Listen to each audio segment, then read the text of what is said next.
5 நேர தொழுகையை தொழுபவனும் நரகம் செல்லுவான். எப்படி 5 நேர தொழுகையை தொழுதால் நரகமா? எப்படி? فخلف من بعدهم خلف أضاعوا الصلاة واتبعوا الشهوات فسوف يلقون غيا. அவர்களுக்கு பின்னால் தோன்றக்கூடியவர்கள் வரக்கூடியவர்கள் தொழுகையை பாழாக்குவார்கள். இவர்களுக்கு கையா என்ற நரக ஓடை நாளை மறுமையில்.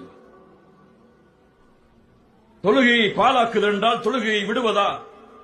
இப்னு அப்பாஸ் சொன்னார்கள் ரலியல்லாஹு அன்ஹு, தொழுகையை பாழாக்குதல் என்று அல்லாஹ் இங்கே கூறுகிறானே, அதனுடைய அர்த்தம் அஹ்ரூஹா அன் வக்திஹா, அதனுடைய வக்தில் இருந்து தொழுகையை தாமதப்படுத்துவான். ஃபுதைல் இப்னு இயாத், சயீத் இப்னு முஸையிப் ரஹிமஹுல்லாஹ் விளக்கம் சொன்னார்கள் தெளிவாக. துஹரை அஸருடைய நேரத்தில் தொழுவான், அஸரை மக்ரிபுடைய நேரத்தில் தொழுவான், ஃபஜ்ரை சூரியன் உதயமானதற்கு பிறகு தொழுவான்.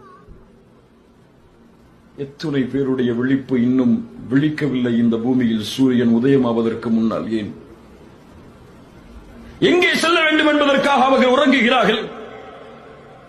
எதை அடைய வேண்டும் என்பதற்காக இவ்வளவு சிரமப்படுகிறார்கள். ஏன்?